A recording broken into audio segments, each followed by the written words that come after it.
the next question that I have for you is, so by giving food hampers daily or weekly, are South African organizations not, I would say, not cultivating a begging or a dependency culture?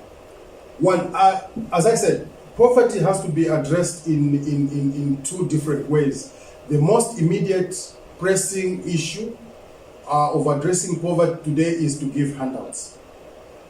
But that handout should be coupled with a long-term strategy. Absolutely. It's not fair to give somebody a fish and not teaching that somebody how to fish, because you become dependent. And exactly that's what we have done in South Africa. Many institutions have created a generation of beggars. We have not created a generation of givers because we haven't addressed the needs in terms of education. Now, I want to borrow from a documentary or a book, When Charity Hurts. The book, the author says, when charity hurts is when you perpetuate handouts without any long-term vision. When a mother can be on your file, a daughter on the file, and a grandchild on the file, meaning the grandmother was receiving charity. You did not empower the next generation, so his daughter inherits that certificate, that file of charity, and then the child of the daughter inherits the same file. No, you need to cut the chain of poverty. There should be a time where you say, we have to cut. Enough. So the issue, and the only way we can do that is to have a long-term strategy, which is, as much as we are giving somebody a handout, but you're also giving them a skill that is going to allow them to access the economy, one, to be employable, two, or to create some sort of income for themselves, which is very important. If we look at the issue of hempers, in fact, in South Africa, the hemper culture is too much in the month of Ramadan. When in the actual sense, people need helpers outside the month of Ramadan if you are giving. But also give with an idea that you are relieving the challenge that they're facing now, but you have got a strategy for them. For instance, your recipients of helpers should be given access to some skill, should be given access to a business opportunity, should be given access to connections of people that can fund them. But unfortunately, again, microfinance is not accessible to the poor. If you go to a bank asking for a loan, you need to have something for them to give you a loan. How does one who doesn't even have a bank account access a loan? So the giving itself, really, I wish that zakat gets back to what it used to be. Zakat was this, in the hikmah of Allah subhanahu wa ta'ala, the faculty of zakat was established to bridge the gap between the have and the have-not. To empower the have-not for them to contribute to the Baitul Mal, for them to contribute to the Muslim Ummah.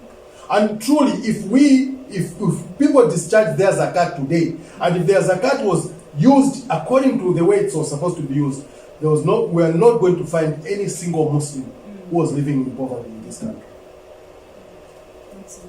So our closing question for you, Mr. Saleem Banda, is what measures can be used to reduce poverty in South Africa?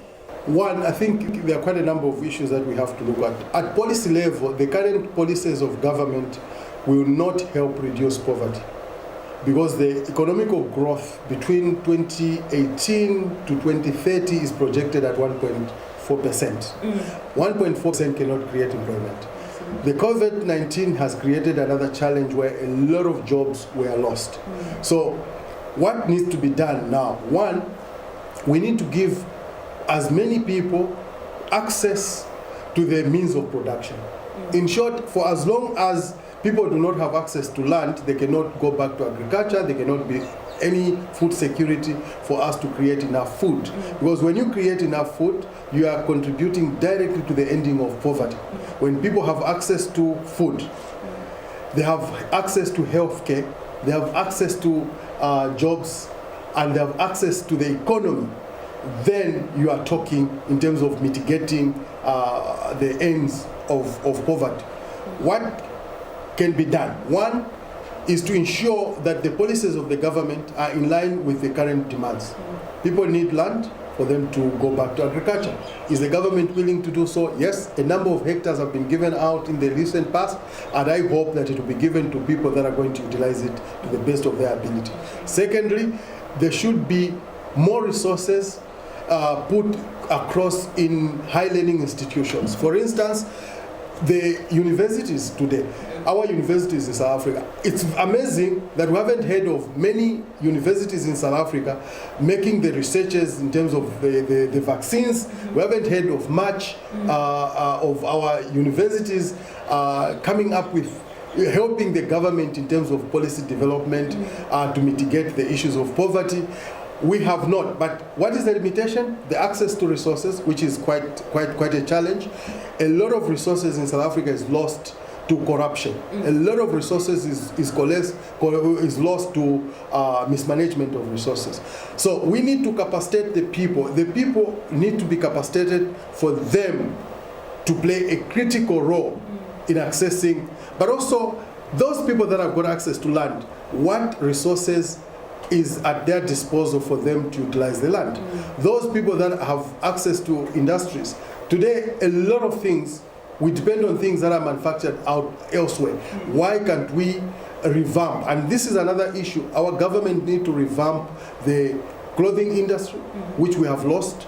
They need to revamp the manufacturing industry, which we have lost.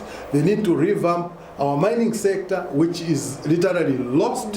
So there are quite a number of policies that need to be done for us to address the issue of poverty. But it's supposed to be, I think, a private-public partnership between the government, the private sector, big business, and the communities themselves. Poverty is man-made, by the way. It can be mitigated, and poverty can be a history.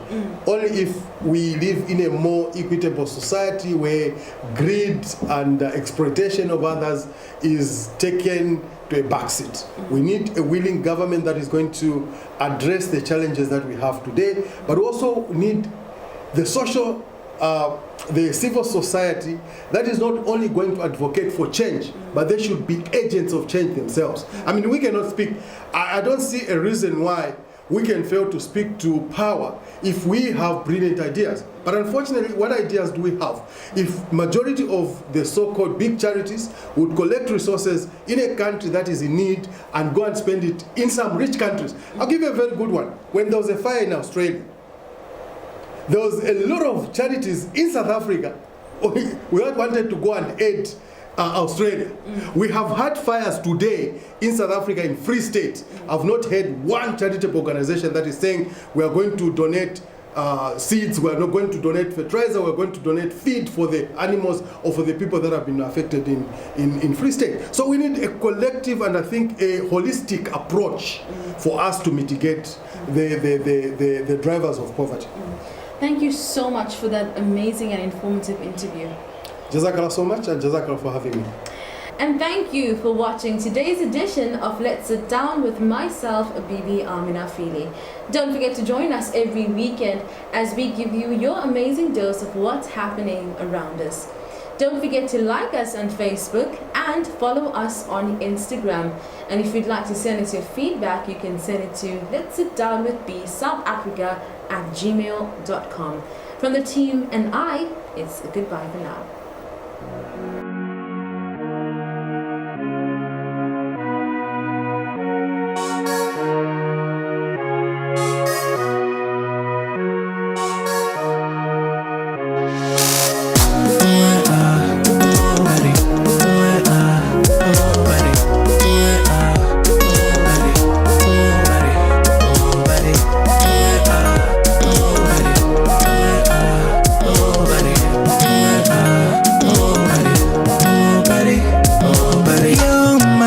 جيت عالدنيا وفي أول ثانية فتحت عيوني خرجت من السكون.